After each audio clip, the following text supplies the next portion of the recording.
үндэсний хөгжлийн газрын хөгжлийн бодлого төлөвлөлтийн газрын ахлах мэргэжлтэй болтой эрээгүүрийг хөгжлийн бодлого төлөвлөлтийн хууль болон хэрэгжүүлэх журмын танилцуулгыг хийх юм байна. За сайн байна. Та бүхний өдрийн амгалан байна. За би цагаан гол шиг тэр электрогэн ааштай тас ярих ярьсан байна л да. За тэгээд миний ярих сэдв нь болохоор хөгжлийн бодлого төлөвлөлтийн тухай хууль түүнийг хэрэгжүүлэх журмын тухай ерөнхийд нь танилцуулгын сэдв байгаа. За тэгээд агуулгын хувьд би 3 онцгой сэдвээр ярих. Нэгдүгээр хөгжлийн тухай ойлголт. Хоёрдугаар хөгжлийн бодлого төлөвлөлтийн тухай хууль. Хөгжлийн бодлогын баримтч боловсрол нийтлэг журам гэсэн 3 асуудлаар ярих цагаа. За тэгэхээр хөгжлийн тухай ойлголтыг ярихаар 1992 онд батлагдсан Монгол Улсын үндсэн хууль Монголын ард түмэнд бид нэг эрхэм зорилгыг татгалзсан байдаг. За тэр эрхэм зорилго юу вэ гэхээр хүмүүсийг иргэний ардчсан нийгмийг зохицуулан хөгжүүлнэ гэдэг эрхэм зорилгоо татгалзсан байдаг байхгүй. Тэгэхээр энэ би юу зохицож байгаа юм бэ гэхээр хөгжүүлнэ гэсэн үгэн дээр акцент өгч байгаа. За хөгжүүлнэ гэсэн. Тэр нь хөгжүүлнэ гэдгийг одоо юу гэж бодох вэ? Хөгжил гэдэг чинь одоо юу гэсэн ойлголт вэ гэдгээр энэ дээр дэлгэцэн дээр тайлбарлая. За философийн ухааны доктор Дашамдан ба энэ хөгжил гэдгийг судалж үзээд олон улсын төвшөнд ер нь бол хөгжлийг одоо юу гэж үздэг вэ гэдэг талаас нь одоо дүгнэлт онлын талаас нь тайлбарласан байна. Гэхдээ Дашамдан ба хоёр одоо тодорхойлтыг хийсэн байна. Нэгдүгээр нь бол онлын талаас, хоёрдугаар нь практик талаас нь хөгжил гэдэг чинь ийм юм аа гэж тодорхойлсон байна. За энэ харагдаж байгаа зүйл бол онлын талаас нь Дашамдангаа хөгжил гэдэг юм шиг тодорхойлсон байна л да. Хөгжил гэдэг бол ерөнхий жишээлбэл юмс үзэгдэл, өөрөөсөө салаалan цэцгэлж, салаас нь бие даан төгөлдрж, улмаар нэгдмэл болгох холбоонд орж найрсах мод явц, найрсан төрөх байдлыг заасан нэр томьёо маа. Тэгэхээр та бүхэн одоо энэ хөгжил гэдэг энэ өгүүлбэрээс ингээд харах юм бол би доотлны зургаар харсан байна юм гэдэг. За энэ ихний дугуй биш тэр урдлын. За аливаа нэг бит явс тийм одоо нэг байна. Энэ нь өөрөөсөө салаалаад адилхан дугуйнууд бий болсон шүү дээ. Энэ дугуйнууд нь өөрөөрийнхөө хэлбэр төрхөөр хувирн өөрчлөгдөж дээ одоо нэг шинжлэгдэж боловсрогдоод ингээд өөрийнхөө хэлбэр төрсийг авчаа. Тэгээд яг үгээр эргээд нөгөөдөл чинь одоо энэ нэгдмэл болгодог энэ холбоонд орж байгаа. Харилцан найрсаж, уялдаж, зохицолдож тэгээд яг үгээр дараа энэ чинь одоо энэ найрсаад одоо уялдаад нийцээд дараа одоо ихний тэр байдал нь одоо энэ хөгжсөн юм гоё тавцтай болоод ингээд өөрчлөгдсөн байдлыг харуулж байгаа байхгүй юу. Тэгэхээр энэ бол ерөөсөө хөгжих үйл явцыг одоо харуулж байгаа. Тэгэхээр энэ Дашамдангаа тодорхойлсон энэ онлын талаас нь тайлбарсан томьёол дээр одоо бид одоо юу гэж тавьж болохоор байна. Жишээ нь одоо энэ дээр бол улсын хөгжлийн бодлогыг тавьж үзээ та тийм. Тэгэх юм бол улсын хөгжлийн бодлого нь яаж задлах вэ? Эдийн засгийн нийгмийн тийм байгаль орчны одоо төр засаглалын юм тийм ингээд дотроо задлана. Тэдгээр нь дотроо бас ингээд салаална. Одоо байгаль орчныг гихчин одоо газрын усны амьтны хамгаалах бүрийн бодлогоор ингээд салаалаад цэцгэлээ шүү дээ. Тэгэхээр эргээд энэ бүхэнд чинь нөгөө нэгдмэл болгодог тогтцоон орж ирэх хэрэгтэй байна. Тэрэн дээр яаж орж ирэх вэ гэхээр бид одоо ганцхан одоо уулуурхайн салбарыг хөгжүүлнэ гэдэг ингээд бодлого явуулсан гэж бодъё тийм. Гэтэл уулуурхайн салбар чинь хөгжлөө гэхээр байгаль орчинд яаж нөлөөлөх вэ? Байгаль орчны тэнцвэр байдлыг яаж хадгалах вэ гэдгээ одоо уйлдуулж тэгснээр бас хажуугаар хөдөө аж ахуйн салбартай яаж нөлөөлөх. Өөрөөр хэлбэл нөгөө бичээрийн одоо хүрэлцээ хангамж одоогийн даацчаад нь ямар байна. Одоо нөгөө бичээрээс хасаад ахаар нөгөө малын өсөлт мал аж ахуйн үйлдвэрлэлд яаж нөлөөлөх. Гэхэд ийм байдлаар энэ уялдуулалтыг тогтцоод оруулж нөгөө төгс одоо энэ хөгжил гэдэг юм бий болно. Одоо манай дээд гэхээр улсын хэмжээнд бол энэ бодлогын уялдаанд алдагдаад байгаа. Өөрөөр хэлбэл энэ нэг болгодог, нэгдмэл болгодог тэр одоо үйл ажиллагаа одоо хийгдэхгүй яваад байгаа. Энийг юу гэж тайлбарлах вэ гэхээр жишээ одоо манайд бол яам болон төрөөсөө нэг бодлого хэрэгжүүлж байна. Тэр яамдуудын бодлогууд нь хоорондоо яаж өргөдөж байна вэ? Тэр тэнцвэртэй яаж хангагдаж байна гэдэг дээр бол хяналт одоо тавь тэр хэрэгцээ орчин тэр супер тодорхой байна. За тийм учраас хөгжил гэдгийг бас ингэж ойлгох хэрэгтэй. За баруун бүсийн хувьд бол энэ бас жишээ харж байна. За энэ баруун бүс гэдэг нь эхний дугуй баруун бүсийн 5 аймаг. 5 аймагын дотроо ховд ус говьтай захын тэгээд 5 аймаг. 5 аймагын дотроо бодлоготой тийм байгаль орчин хөлөө зурвал урлаа боловсрол соёл эрүүл мэндийн бодлогод явна. Тэгээд эргээд энэ 5 аймагын бүс хөгжийг 5 аймагын бодлого хооронд нь уялдуулах хэрэгтэй. Өөрөөр хэлбэл яг үгээр 5 аймаг тавуулаа махны үйлдвэртэй болъё гэж бодлого тогтоож байна. 5 аймгийн хамгийн боломжтой махны үйлдвэр болох байх боломжтой байсан аль аймаг байж болох вэ? Аль нь одоо хэвлэл гадагшаа экспортлох юм тэр манаас хасаа түүх үйдийг экспортлоход боломжтой бий бүтсэн хөгжсөн цаад тал нь зах зээл нь арай ойрхон одоо хөгжсөн гэж юм тийм тэр юм байл нь аль нь тэр аймаг дээр махны үйлдвэр байна. Тэгвэл бас бусад одоо нөгөө түүх үйдэг боловсрол үйлдвэр тэрийг аль аймагт байвал бас одоо нөгөө наасаа аль шиг боловсрол юм тийм тэгээд эцсийн бүтээгдэхүүн боловсрол ямар боломжтой нөөц аль аймагт байна ингэж үйлдэлчээс нөгөө бүсмэн эдийн засгийн өсөлт одоо хөгжснө. Бид нар одоо юм хийгээд байдаг бүтээгээд тэр бүтээж байгаа юмны чинь үр дүн нь одоо эдийн засгийн үр хөгжил биднээс иргэд одоо хүртэж байгаа. Одоо тухайн аймгийн ард иргэд тийм ээ одоо очиж сурч ард өмнө бол тэр нөгөө аймгийн бодлого нь хэрэгжээд тэр үр дүн иргэд эдийн засгийн үр хөгжил тухайн нутгийн зам онцны ахын талаар сайжирснаар ингээд үр дүн гарч байгаа. За ингээд цаасан. За тэгэхээр хөгжлийн суурь зохицон юм байна. Юм айлгаа улс орон хөгжөлтэй юуны өөрөө орны байгалийн баялаг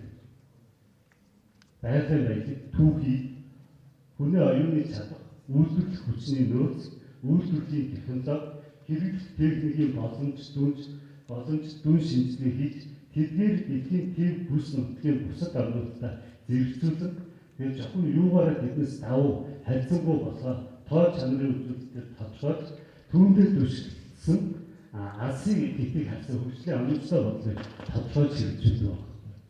Тэгэхээр энэ бол бас одоо бүс нутгийн хэмжээнд мөн аймгийн хэмжээнд муу адилхан. Яг ялгаа манай аймгийн хувьд тийм ээ одоо байгалийн нөөц баялагын юу даваа тал нь юм биш. Тэр бидний одоо үйлдвэрлэлийн технологи одоо техник тоног төхөөрөмж оюуны одоо чадвар энэ бүгдийг харж яг энэ нөгөө яаж хөгжих вэ гэдэг чиглэлээр тодорхойлдог. Энэ бол хөгжлийн суурь зохицон. За дараагийн. За тэр хөгжлийн одоо үр дүнд яаж хөгжих вэ гэхээр ерөөсөө ийм аливаа улс орны аж ахуй эдийн засаг тухайн улс орны нийгэм соёлын хөгжил ард олонний ахуй амьдралын төвшин чансаа батлан хамгаалах хүчин чадах болон олон улсын тавцан дах байр суурь зүг хүчийг тодорхойлдог тэр бүхний язгуур үндсэн болцоо. Тэгэхээр ерөөсөө эдийн засгийн одоо чадвар одоо ерөөсөө хөгжлийн үндэс суурь эдийн засгийг бид сайжруулахгүйгээр эдийн засгийг бид бодлогоор төлөвлөхгүйгээр бид тэр Монгол улс хөгжлөө тийм бүс нутгийн хөгжлөө гэж хэлж чадахгүй. Тэгэхээр энэ бол хамгийн үндсэн суурь байсан. За тэгэхээр энэ дээр би та бүхэнд нэг жишээ харуулж байгаа. Хөгжлийн үйл явцын одоо өсөлтийг харуулсан жишээ. Энэ бол Монгол улсын жишээ. Одоо энэ бол 1940-с 90 оны хооронд Монгол улсад аж үйлдвэрийн салбарын эдийн засаг эзлэх байр суурь болон үндсэн үзүүлэлтийн өсөлтийг харуулсан. За тэгэхээр та бүхэнд уншигдж байгаа бол энэ. За хамгийн ихний мөрөнд нийгмийн нийт бүтээгдэхүүн сая төгрөг. 1940 онд бол 955 сая төгрөгжээ. За тэгээд 60 онд яасан 3500. Тэгээд ингээд 1990 онд бол 17 сая тийм.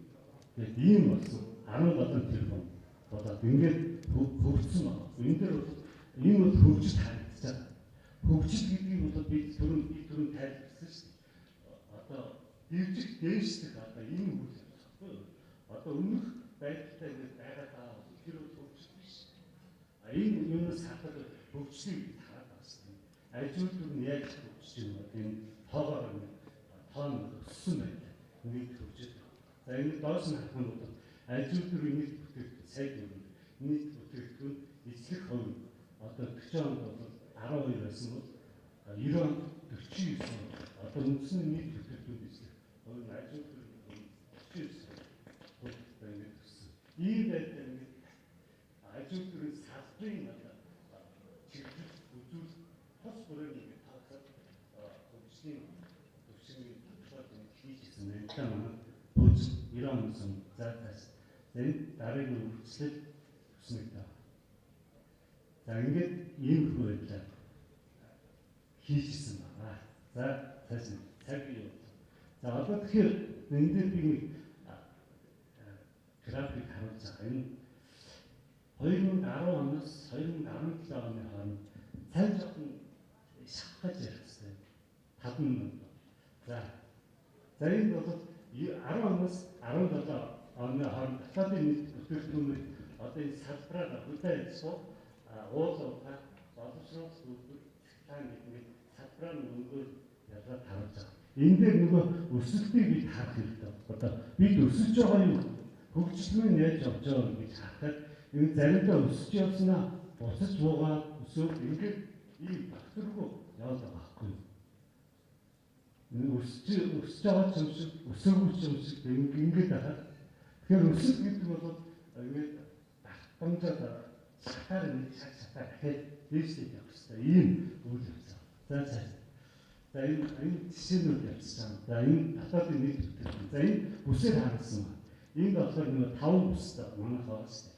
Тэгэхээр Улаанбаатарын хувьд бол ингээд өсөлт нь харьцангуй их энэ мэдээлэл одоо статистикийн мэдээлэл сайтаас авсан 5 мэдээлэл байна. Нөгөө бусад 4 бүсээ харахад одоо энэ өсөлт эндээс харагдах. Энд ерөөсө харагдаж чадахгүй байгаа. Нэг төвшөнд ингээд үйл мэдэх жижигхэн ийм байдаг.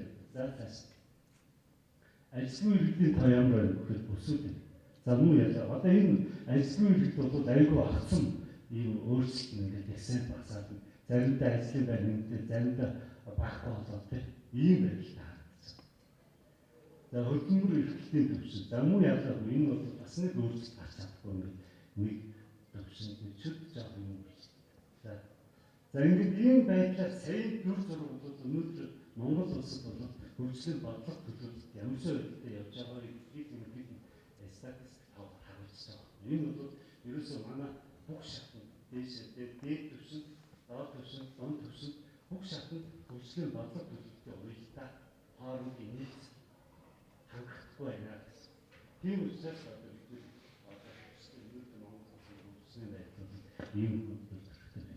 За хөгжлийн бодлого төлөвлөлтийн тухай хууль. За энэ хууль бол 2015 онд батлагдсан.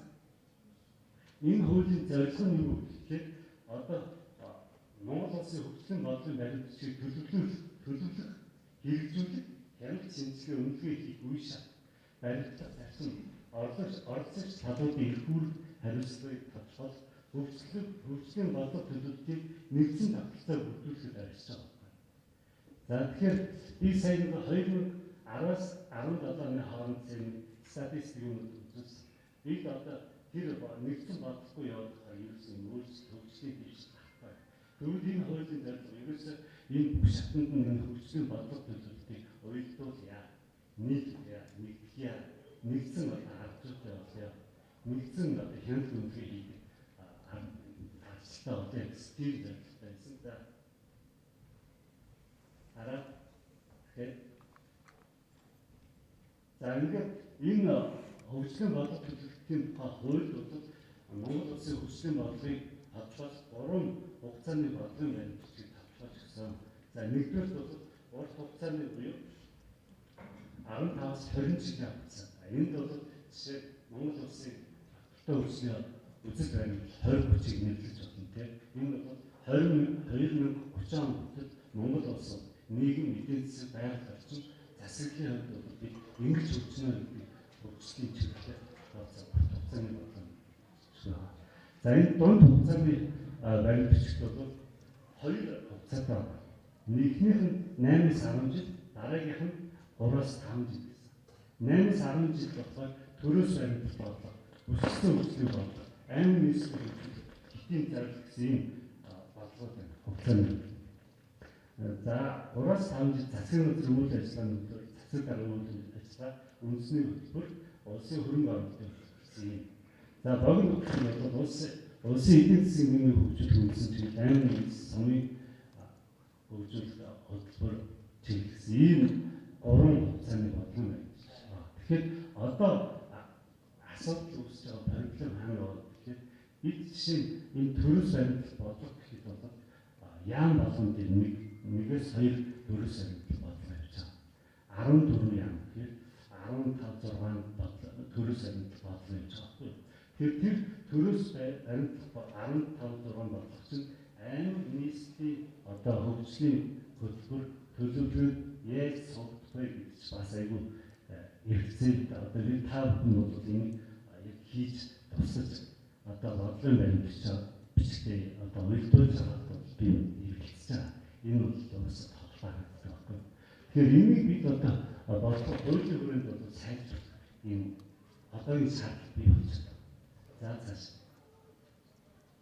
За энэ жишээ бодлогын баримтчдын ингэ тоо баримт улсын хурлаас батсан бодлогын баримтч 55, засгийн газраас батсан 115, нийтдээ 200 гаруй бодлогын баримтч хэрэгжиж байгаа.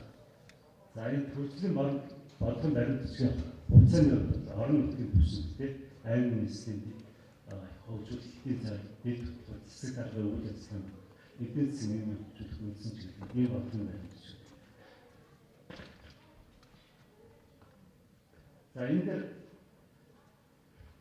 За энэ хуультай уялдуулаад одоо бодлогын баримтчийг боловсруулах журам гэдэг 2016 оны 249 дэх тогтоолоор батсан журам байдаг. За энэ журам дээр одоо гол 3 асуудал тайлбарлаж байна. Хойш нь жишээгээр тайлбарласан тэрийг орчиж. Ерөнхийдөө гол асуудал юм байна. За бодлогын зорилгын зорилт төвшин тодорхойлох аргачлалын бол одоо ийм 3 асуудал. Нэгдүгээр бодлогын зорилтын зорилт төвшин тодорхойлох аргачлал. Ерөнхий зарчим. Эцсийн зорилт төвшин тодорхой байгаа засварын зорилт төвшин хэрхэн тодорхойлох вэ?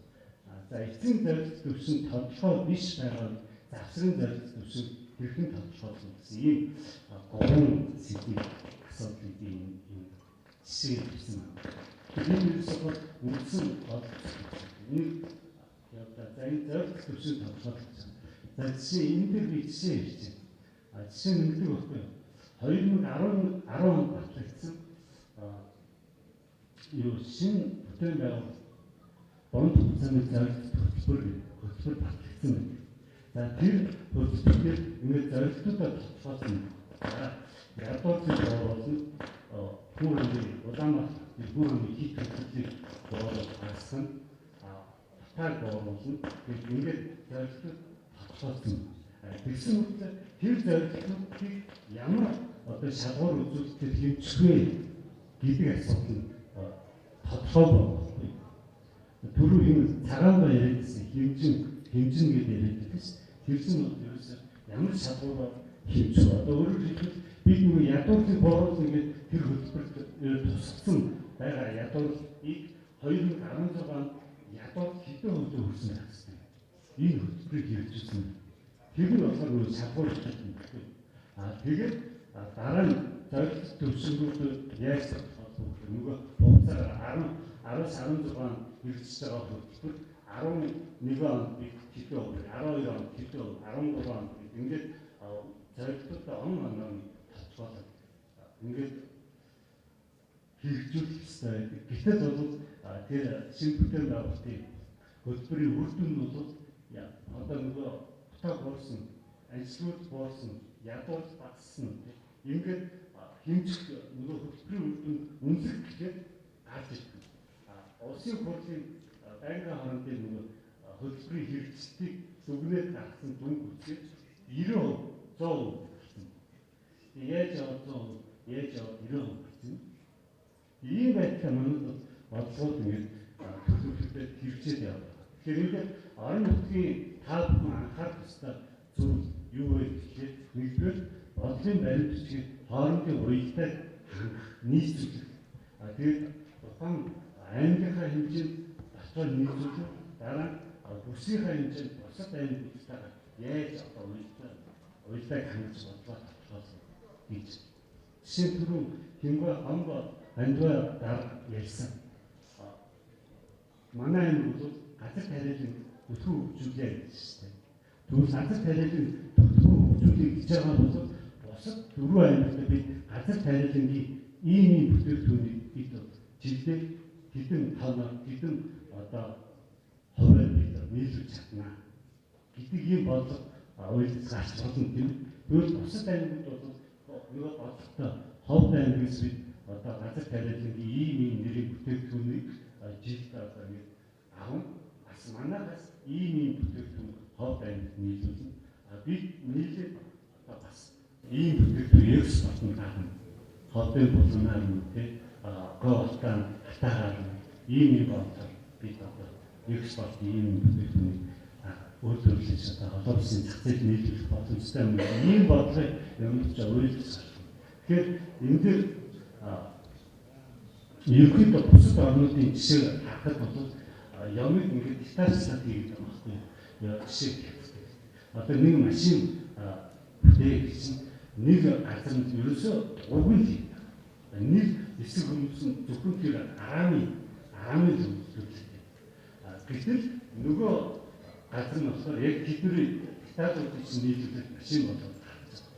Тэгэхээр бид нар бол яг энэ шиг одоо нэг хол аймагт газар тариалан үйлчлэх нийлүүлээд яг бусад одоо нөгөө аар цагаан одоо өөр юу вэ?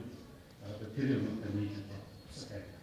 Ингээд бүсийнхаа хувьд бид тодорхой хэмжээний том ийм үндэсний бүтээгдэхүүн үйлдвэрлэх боломж бий болох чадвар.